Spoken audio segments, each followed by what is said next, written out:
All right, let's dive into one of the biggest, most famous puzzles in all of literature. I mean, for over 400 years, people have been completely obsessed with one character and his one massive problem.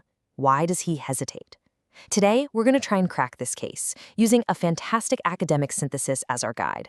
So this is it, the big one, the central question. A ghost, his own father's ghost, no less, tells Prince Hamlet that his uncle murdered him and then married his mom. The mission seems crystal clear. Revenge his foul and most unnatural murder. But he doesn't. He waits, he thinks, he puts on an act, he talks, a lot.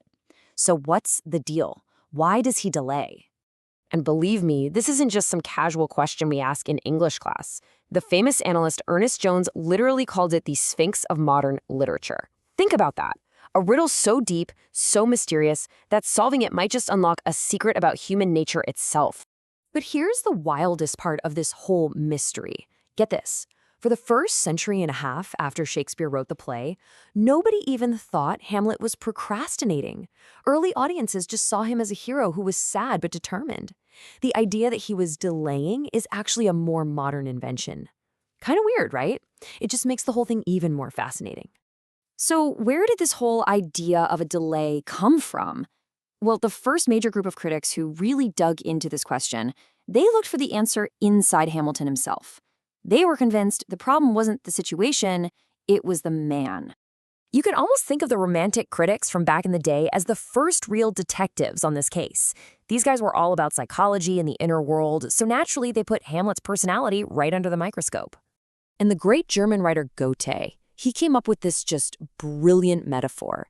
He said Hamlet's soul is like a beautiful, expensive vase, and the task of revenge, that's like a giant oak tree planted inside it.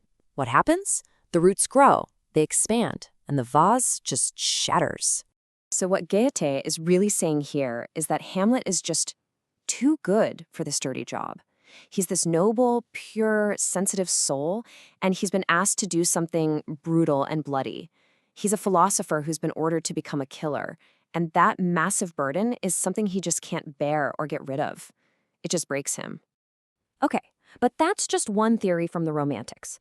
Another group had a different take. They said, maybe the problem isn't that he feels too much. Maybe the problem is that he thinks too much. And this brings us to Samuel Taylor Coleridge's famous idea.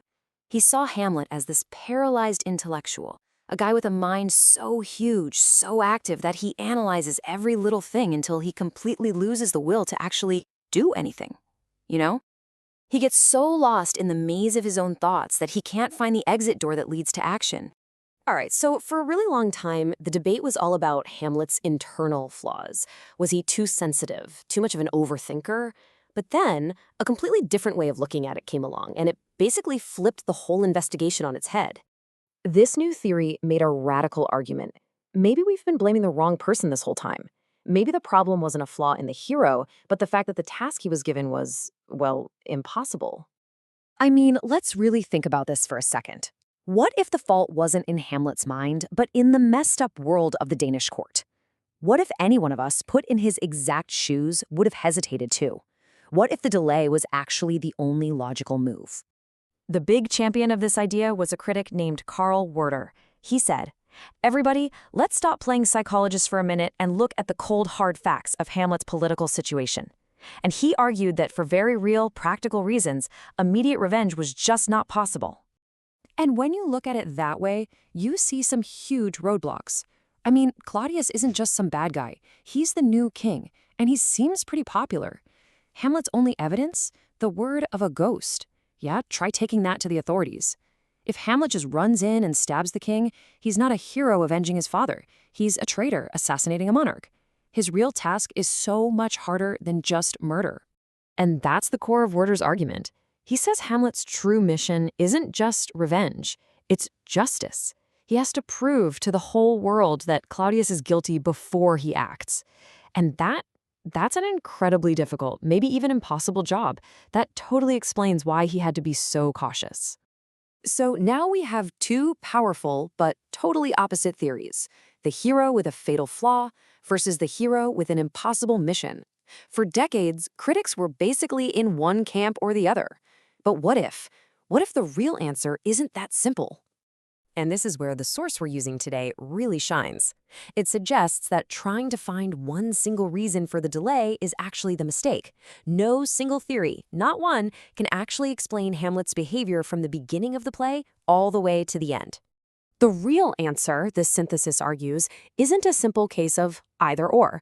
It's both and. Hamlet is a deeply complex human being. His reasons for waiting actually shift and evolve as he moves through the story. Our source calls him a theatrical composite.